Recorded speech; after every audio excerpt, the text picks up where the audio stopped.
In the past, I've flown to Australia to try Outback Steakhouse, Alaska to try Baked Alaska, Hawaii to try Hawaiian Punch. You get the picture. But one of the comments I get the most is, you should go to Kentucky to try KFC. The only problem is the first KFC restaurant was actually opened in Salt Lake City, Utah. And in this episode of the Studio Review, I'll be visiting the original locations for 5 of my favorite quick service restaurants, including that KFC in Utah.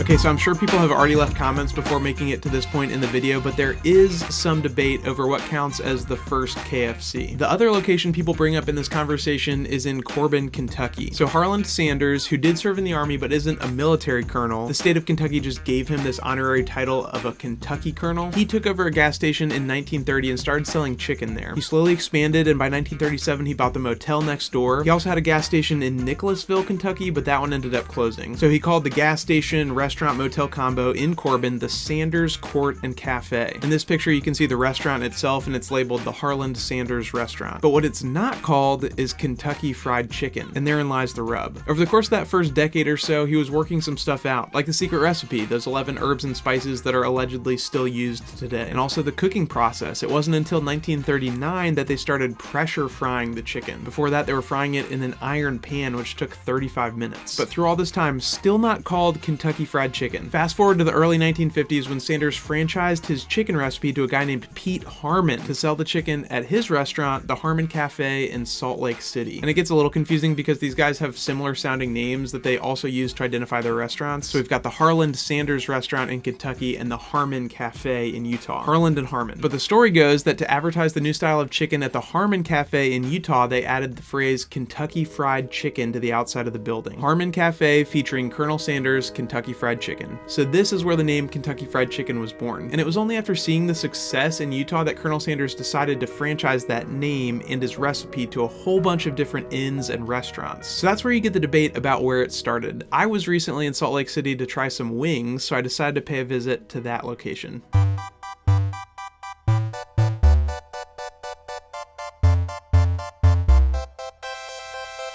You get a cool view of the mountains kind of everywhere you go in Salt Lake City, and this spot is no exception. And as you might have guessed, even though this is the site of the first KFC, it's not the literal original building. The original was demolished in 2004 to make way for this one, which houses not only the restaurant, but also some museum-like sections and some other fun stuff. When this location started serving KFC, it would have just been serving the fried chicken, like drumsticks and thighs and stuff, and then whatever sides the Harmon Cafe had. And that was kind of the business model for a while. KFC was just an add-on to already existing menus. It wasn't until a little bit later that entire restaurants started being called Kentucky Fried Chicken. But apparently it was Pete Harmon, the Utah guy, who introduced the iconic paper bucket, which you can see here in this 1957 ad. The image of this menu from 1969 is a little bit pixelated, but the top cracked me up. It says that KFC is ideal for tired mothers, parties, unexpected guests, boat cruises, church functions, and the list keeps going. Okay, back in Salt Lake City, the outside of the building is labeled KFC, but the big sign still says the Harmon Cafe. Right outside the main entrance, you've got this statue of Colonel Sanders and Pete Harmon just being boys. As a side note, Pete Harmon ended up owning hundreds of KFC franchises, including every single KFC in Utah up until his death in 2014. And then on the inside, they had a larger than normal seating area, complete with inspirational quotes on the wall, a replica of the original sign, this hanging bucket, which seems to be popular in newly constructed KFC locations, as does this branding about Colonel Sanders being the original celebrity chef. I feel like I've seen that at a bunch of different places now. And then on the walls and in cases, there's some museum type stuff like one of the Colonel's ties and his famous white suit. I went ahead and ordered a spicy chicken sandwich combo, which is my go-to at KFC, and I had to get Sweet Lightning because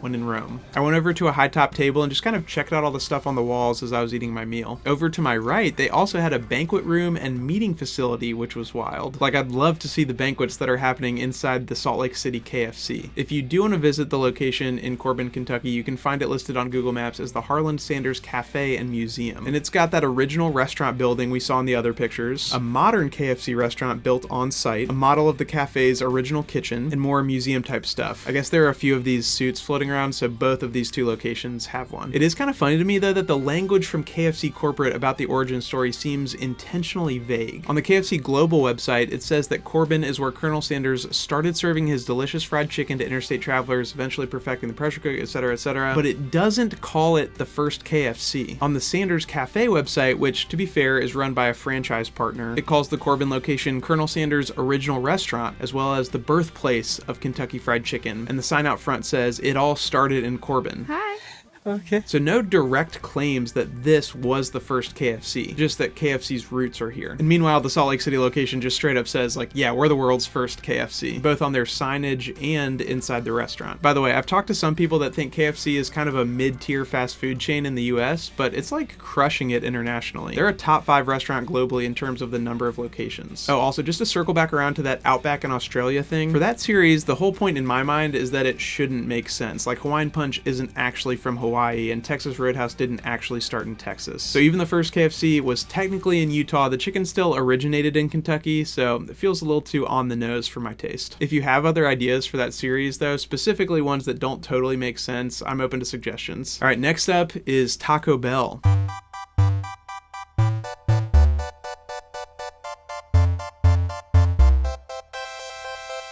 Alright, so if you're new to the channel, I am a long-time Taco Bell diehard. I ate nothing but Taco Bell for 30 days to improve my health, and last year I ate at 32 different Taco Bell locations in 24 hours. So naturally I would be excited about visiting the site of the first Taco Bell in Downey, California. The only problem is that the site of the first Taco Bell is currently a parking lot for Amazon delivery vehicles.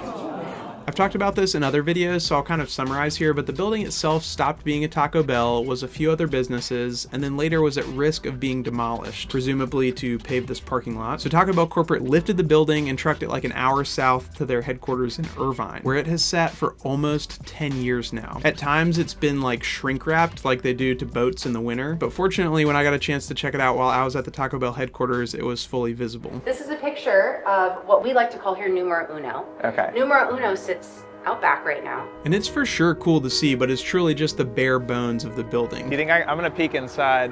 Oh, it's really just the bones. I don't know if a couple inches came off when they moved the building, but I felt like the structure itself was remarkably short. I don't know if I could fit through those doors. I feel like the doors are like for elves or something. Little taco elves. There's been so many fun ideas of like what could we do with this. So hopefully you'll get to see a little bit more of Numero Uno's story either this year or next year. Yeah, any shot at like National Register of Historic Places or anything? I don't know actually. Hopefully they do something cool with that, like make it a museum or something interactive. I don't know, I'm excited to see what happens. It's where it all started. It's kind of wild that they just moved it on a trailer. So when the original location opened in 1962, they had 5 things on the menu: frijoles, tostados, chili burgers, burritos, either green or red, and tacos, all for 19 cents a piece. Eventually tostados switched to tostadas, and the chili burger became the Bell Burger, and then later the Bell Beefer. So initially all of the Taco Bell locations looked pretty similar to this, with just a walk-up window, no indoor seating, no drive-through. These locations are referred to now as mission-style Taco Bells, and at one point I believe there were thousands of them, but sadly they're becoming increasingly rare as more get either demolished or remodeled. So as of 2025, there are less than 10 remaining, and they're scattered across California, Arizona, Colorado, and Hawaii. Sadly, none of the ones with the same stair-step roofline as Numero Uno survived as Taco Bells, but you can still see them as other businesses, like this one or this one over here. So you might be like, okay, if you can't eat at Numero Uno, the next best thing would be to eat at Numero Dos. And Numero Dos does still exist as a Taco Bell. It's actually the oldest continuously operating Taco Bell, having opened just a few months after Numero Uno. But tragically, they remodeled it, so it currently looks like this. So these days, the closest thing you can get to dining at the original Taco Bell is one of these mission-style locations. In my opinion, some look more classic than others, and I had the pleasure of visiting this one in Scottsdale, Arizona. One of the first things I noticed is this neon blue seating area outside, which outdoor seating is amazing on its own, but the color scheme was icing on the cake. The day I went, it was over 100 degrees, so I didn't really get to enjoy the patio, but still cool. The signage out front is consistent with the logo from the 80s, so not original, but it still has a retro feel to it. They've since gone and added a drive-thru to this location. And I think what is now the enclosed area is what would have just been like a covered walk-up breezeway. There are now a couple tables inside with the 80s and 90s color scheme, but really not much room at all. At the time, I was in between eating a ton of wings, so I actually just ended up getting an iced coffee while I was there. From what I understand, this was the 31st Taco Bell location on planet Earth, and it opened in 1966. The only one I'm aware of that's older is location number 23 in Santa Barbara, California. And that one would be super cool to visit one day, because as far as I can tell, it's the only location that still has that 1970s logo font and an actual physical bell installed.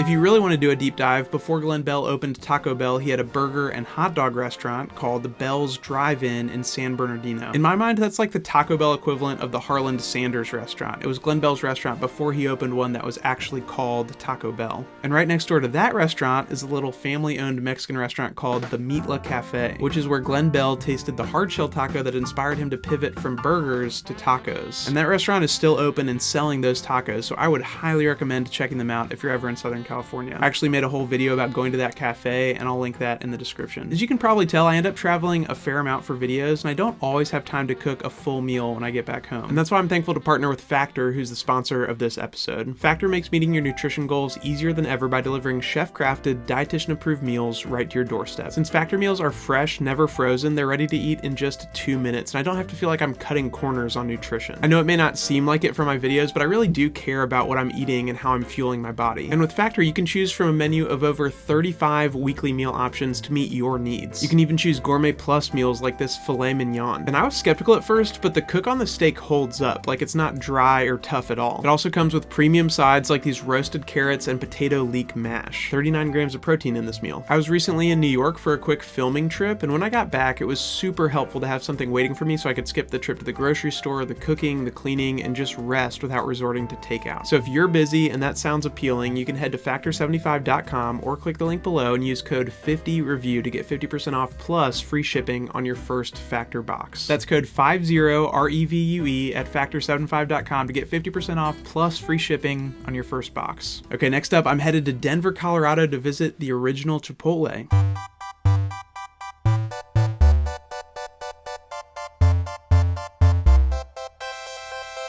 So I know people might have varied but strong opinions about Chipotle. Personally, I feel like I waver back and forth between Chipotle and Team Qdoba for various reasons that I don't have time to get into right now. But ironically, both of those chains started in Denver within a couple years of each other in the 90s. So unlike the origin stories of Taco Bell and KFC, this is much more recent history. The founder of Chipotle, Steve Ells, was inspired by the style of burritos you can find in the Mission District of San Francisco. And he wanted to bring that type of dining to an area that didn't have quite as diverse cuisine as San Francisco. So he settled on Denver. I know a lot of people, myself included, remember Chipotle being affiliated with McDonald's, but that actually didn't come until later. McDonald's invested in 1998 and became a majority shareholder around 2001, but they divested just 5 years later for what was reportedly a 300% profit. That first location is still a Chipotle that you can visit today, and it's located on this corner not too far from the University of Denver. The signage still looks the same as when it first opened, with the original Chipotle font and Mexican grill written in what I think is Bank Gothic. Has anybody watching been around since I did a segment called Fonts in the Wild? Oh, how's this?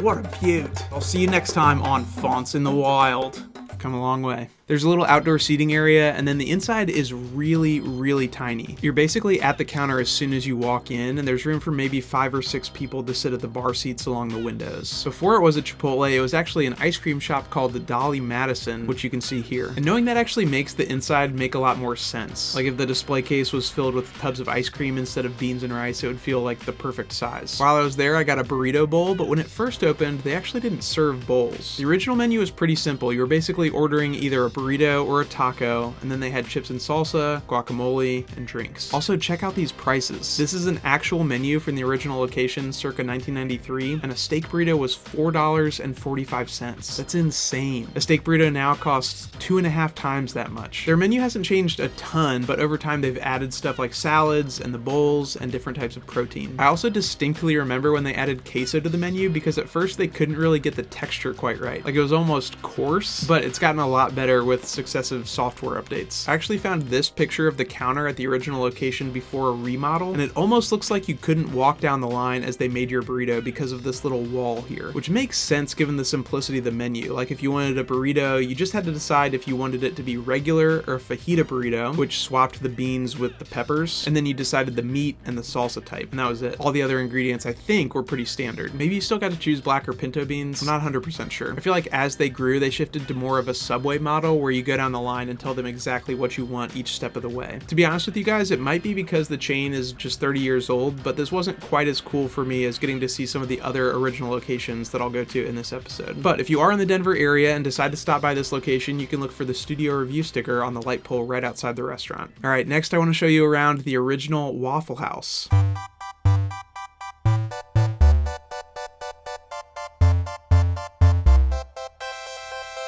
I featured this location briefly in the episode where I was trying to deliver waffles to the Jonas Brothers, which if that sentence is confusing to you, I will also link that episode in the description. But I'm going to go a little bit more in depth here than I did in that video. Much like Taco Bell, I have a long history with Waffle House. I've done the Waffle House Challenge twice. I ate nothing but Waffle House for a week straight, and this summer I even went and visited 2 Waffle Houses that are across an intersection from one another. The first Waffle House opened in 1955 in Avondale Estates, Georgia, and it was founded by 2 guys, Joe Rogers Sr. and Tom Faulkner. There was a big demand for 24-hour diners because of the prevalence of shift work, especially at factories. So they opened this first location and then a few more, and then started franchising across the South. This was interesting to me, so if you've been inside more than one Waffle House, you know that they're all pretty much identical on the inside, give or take a few small changes. And that's for 2 reasons. One, they mapped out all the equipment on a warehouse floor and tested to determine the most efficient arrangement, so it's designed specifically to cut down on service time. And 2, this might sound crazy, but this is what I was told while I was there. They used to charge for the plots of land not by total area, but by how many linear feet of the street you were taking up. So by making their restaurants long and narrow, but turning them sideways, they were barely taking up any roadfront property. Again, that's my memory of what I was told. Maybe it had to do with taxes instead of purchase price, but the point is they saved money by taking up less space. And I don't think they price it that way anymore, which is why you see some Waffle Houses running parallel with the road, but they kept the same style of the building regardless, which is cool. The company sold off this specific location in the 1970s, and several different businesses occupied the space in the decades that followed. I think at one point it might have been a Chinese restaurant, but Waffle House bought it back in 2007 to turn it into the Waffle House Museum, which is what it is today. So on the right side over here, that part was the original restaurant, and they've tried to recreate what it would have looked like in 1955, including a lot of original equipment and memorabilia from that era, complete with a prep room in the back. The original menu wasn't that crazy different than it is now. Like, there were a few things that they don't serve anymore, like dry cereal, but to me the most notable difference is the absence of all the toppings for hash browns, which are kind of a staple on the menu now. Those were added in the 1980s. Also, look at these prices. 40 cents for a waffle is crazy. They're currently more than 10 times that price. And I know you can factor for inflation and everything, but it's still just kind of crazy for me to think about. Apparently waffles were the most profitable item on the menu, which is why that section is featured so prominently and why they decided to call the restaurant Waffle House in the first place. Since it's just a recreation of the original restaurant, you can't order food or anything in there, but I actually got permission to eat in there for fun. It just required driving down the street to an active Waffle House location, ordering waffles to go, and then bringing it back to the museum to eat it there. This is Julia, by the way, and she's the Waffle House archivist and museum curator. So that right side is where the original restaurant was, and the left side was a separate business, but Waffle House bought that side as well to display some of their museum collection. And there's a lot of cool stuff in there, but sadly it's open by appointment only, so if you want to stop by, you can contact them to set up a time, or you can attend one of 4 open houses they have each year. The good news is that it's free. There's no cost for admission, but you just can't show up on a random weekday and expect it to be unlocked. One thing I learned when doing research for that Jonas Brothers video is that early on, Chick-fil-A sold their chicken sandwiches at Waffle House. I think it was kind of like the licensing agreement that Colonel Sanders had with all those restaurants when he first started out. My understanding is that the Chick-fil-A chicken sandwiches were a best seller for them and may have been outselling their standard items, so eventually they decided to part ways and Chick-fil-A went on to open their own locations. So in this photo of the original Waffle House, which gets shared a lot, Waffle House edits that part out of the sign in their official publications, which is kind of interesting to me. All right, next we're headed to the site of the original McDonald's, which is back in San Bernardino, California, where Glenn Bell got his start.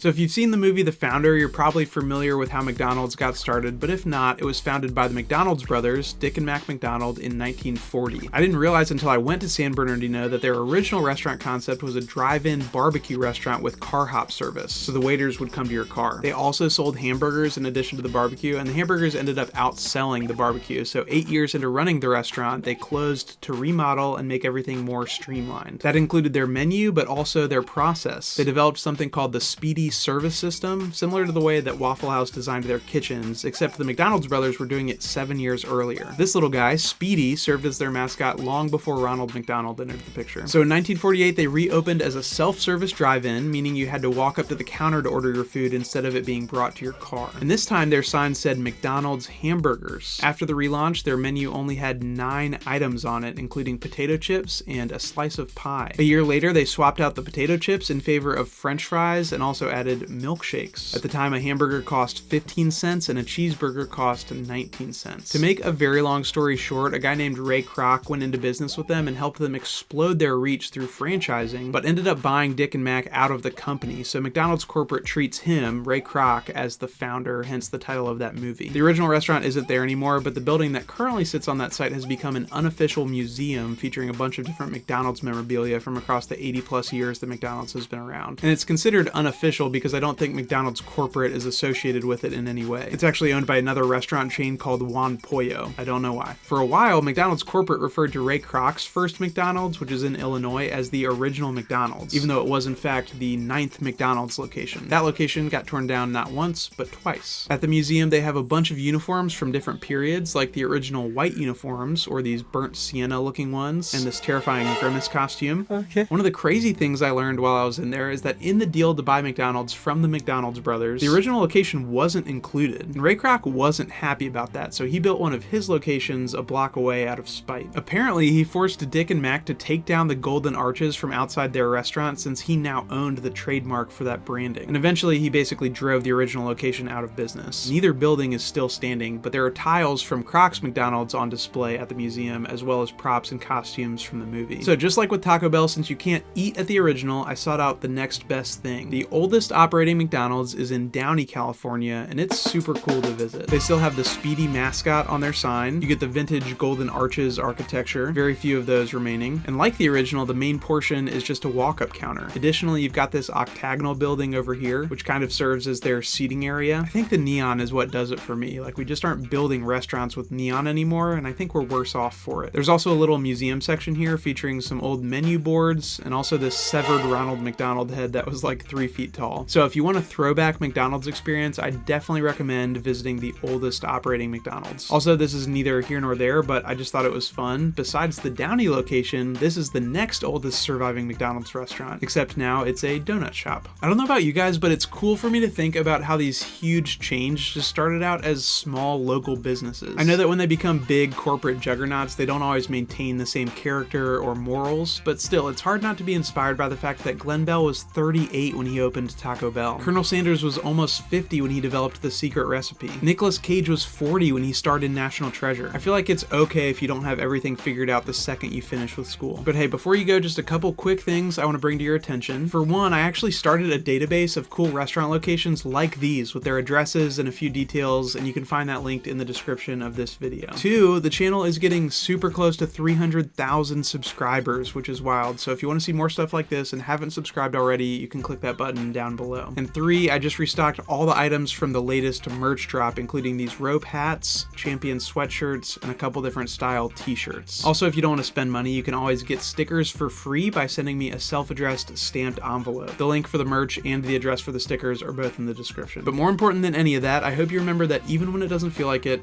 it's gonna be okay. I'll see you soon.